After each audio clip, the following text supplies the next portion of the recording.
본문 말씀을 통해서 말씀의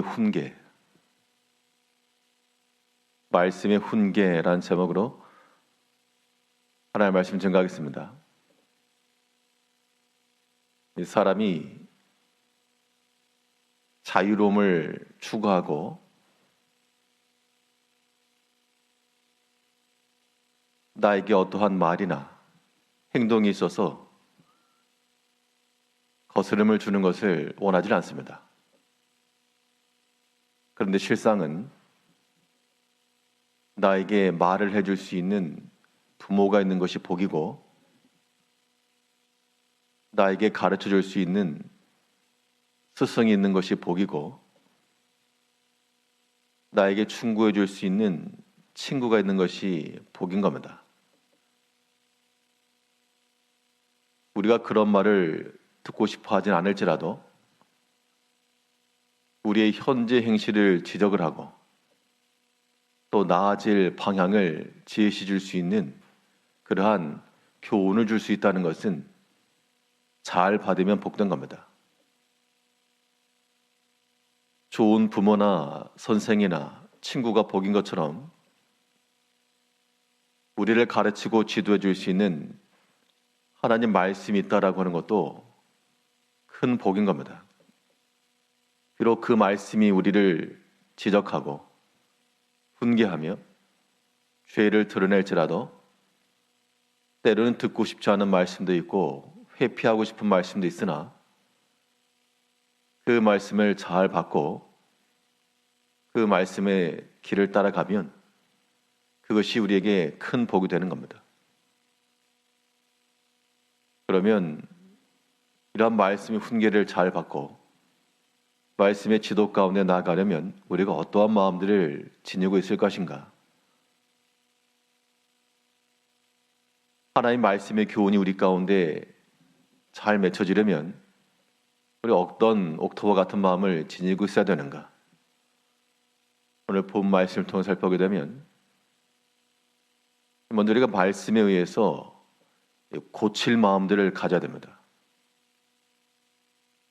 내 생각과 주장이 옳다 그렇게만 생각할 게 아니라 하나님의 말씀이 내게 오면 그 말씀의 지도에 따라 내가 고치겠다라고 하는 그러한 참으로 어려운 마음을 우리가 지니고 있을 때래야 그런 마음밭에서부터 하나님의 말씀이 결실을 맺는 겁니다. 오늘 본문 7절 말씀에서 나를 훈계하신 여호와를 송축할지라.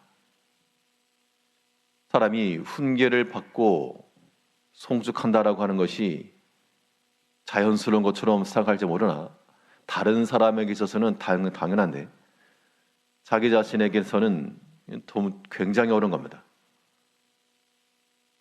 훈계라고 함은 우리 자신의 현재의 생각이나 행실이나 생각이나 이렇게 잘못되었다라고 하는 가르침입니다. 지적이죠. 우리가 어떤 일이 지적받는다라고 하는 걸 즐거워할 사람이 아무도 없습니다. 그 지도를 받고 돌이킬 줄 안다 그러면 참 말 그대로 복된 것인데 사람이 그렇지 못해가지고 불쾌히 여기며 다툴 마음을 가지게 되고 마음속에 감사의 마음으로 그 말씀을 듣는 게 아니라 원하는 마음을 품는다는 겁니다. 가끔 뉴스에 보게 되면 요즘 같은 시대에 어른으로서의 역할을 할 수 없는 상황이 되어서 지나가는 학생들이나 청소년들의 어떤 비행의 모습을 보고 지적을 해도 그걸 고칠 마음들이 없기 때문에 도리어 나를 왜 지적하는가, 간섭하는가 하면서 반대로 폭력을 행사하기도 하고요. 그 가르침을 들으려 하지 않는다는 겁니다. 그런 모습들을 보면서 많은 사람들이 혀를 차고 어떻게 되려고 그러는가? 저 아이들의 인생 앞이 참 뻔히 보인다. 그렇게 판단들을 하는데 그 비행 청소년과도 같은 그런 모습들이 우리들의 모습일 수 있다는 겁니다. 하나님께서 우리에게 말씀하시고 또 교훈해 주시고 때로는 여러 사건들을 통해서 우리에게 말씀하시지만 귀담아 듣지도 않고 도리어 자신의 자유와 자신의 생각에 침해받았다는 생각으로 마음이 원통이 여기고요. 그런 마음을 가지고 있는 것은 교훈을 받지 아니하는 자들이요 소망이 없는 겁니다. 오늘 본문에서 시편 기자는 하나님의 말씀에 훈계를 받고, 훈계라고 하는 것은 가르침과 경계하는 것이니까 좋은 말로서만 훈계가 되는 게 절대 아닙니다. 내가 지금 옳지 아니하다, 이거 지금 돌이켜야 한다, 이러한 타이름과 꾸짖음이 동반되는 것인데 그 말씀을 듣고 하나님을 송축하는 사람이고 참으로 주의 말씀이 옳다, 내가 여기서 돌이키지 아니하면 내게 큰 화가 임할 것이라, 그렇게 생각하면 복된 것이고요. 그런데 사람들이 그렇지 못하고 팔짱을 낀 채로 우리가 하나님의 말씀을 판단하고 재단하고 그런 마음은 가져도 하나님 앞에 감사하는 마음을 가지고 돌이키려고 하는 그러한 의지, 그러한 실행 좀처럼 찾아보기 어렵다는 겁니다. 순서를 매기게 되면 학생들이 시험을 봐도 다 똑같은 점수를 얻지 못하고 상위 1%, 중간, 하위 이렇게 나눠질 수밖에 없는 것처럼요. 하나님의 말씀을 듣는 모습에 있어서도 모든 사람이 다 동일하지 않아서 하나님께서 가르치신 대로 그 뜻을 잘 수용하고 그 뜻을 깨달아 상위 1%와 같이 말씀의 결실을 맺는 사람도 있을 것이고 말 그대로 얼마 되지 않을 것이고요. 또 많은 사람들은 무덤덤하고 또 어떤 사람들은 불쾌히 여기고 아무튼 하나님의 말씀의 지도에 대해서 잘 받지 않는 것은 큰 해를 받는 길이 되는 겁니다. 하나님께서 우리에게 말씀하시는 모든 훈계를 따라 나에게 말씀하신 하나님을 송축할지라. 비록 하나님이 친히 환상 중에 나에게 말씀하지 않았을지라도 그의 말씀을 통하여 또래는 여러 친구들을 통해서 혹은 부모를 통해서나 믿음의 형제를 통해서 모든 섭리 속에서 우리에게 말씀하시는 하나님의 그 뜻을 듣고 하나님께 찬송하며 우리 마음과 행실을 고치고자 하는 마음을 항상 가져야 되겠습니다. 우리가 고칠 게 많이 있죠.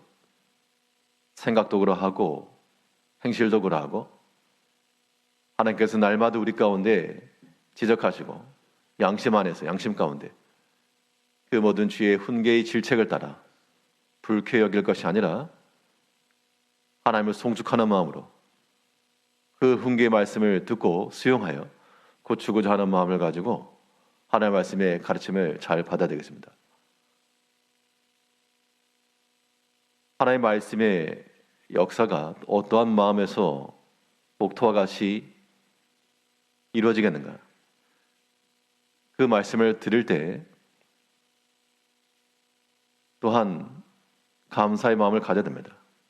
하나님을 송축한다라고 하는 것 자체가 우리의 잘못된 행실을 고쳐야 되겠다라고 하는 그런 자기 의지와 더불어 그러한 말씀과 훈계를 해주신 하나님께 대한 감사의 마음, 나에게 말씀하신 하나님을 기억하는 것, 이 또한 말씀의 열매를 맺는 좋은 길이 되는 겁니다.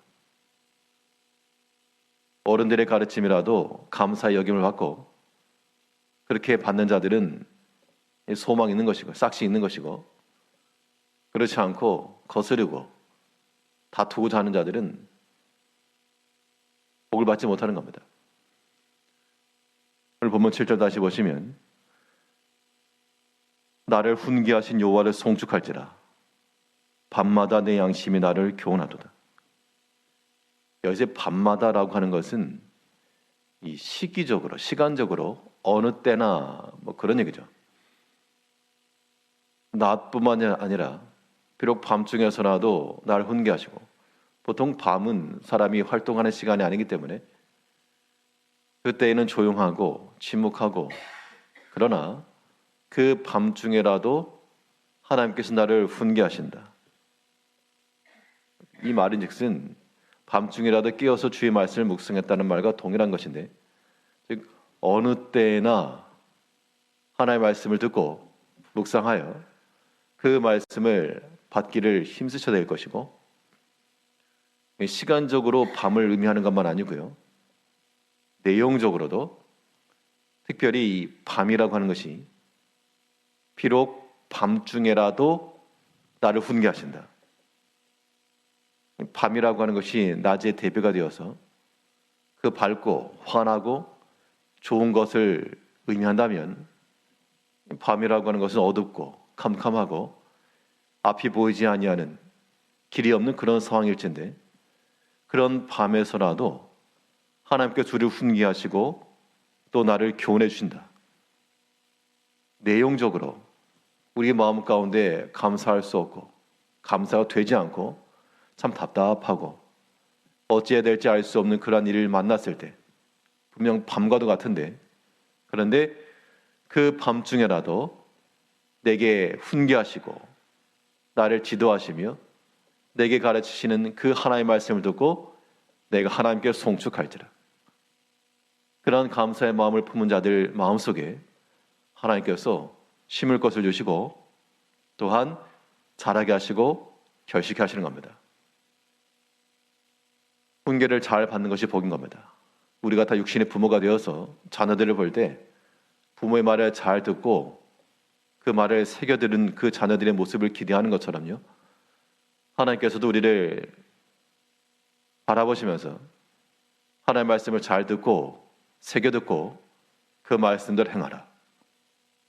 이제 우리가 날마다 훈계하신 하나님 앞에서 우리의 고칠 마음을 가지고 우리의 생각과 행실을 바꿔나갈 것이며, 하나님 앞에 감사하는 마음을 가지고 내게 훈계하신 하나님께 반항하는 것이 아니라, 기분 나빠하는 것이 아니라 하나님을 송축할지라. 비록 밤중에라도 어느 때에라도 나와 함께 하신 하나님이시여, 비록 빛이 보이지 아니하는 어둠 중에서라도 내게 유익할 것을 주시고 함께 하실 하나님을 기억하면서 감사하는 마음을 가지고 이 시편 기자와도 같이 하나님을 송축하며 그 말씀으로 복을 삼고 나가시는 성도님들 되시길 바라겠습니다. 기도하겠습니다.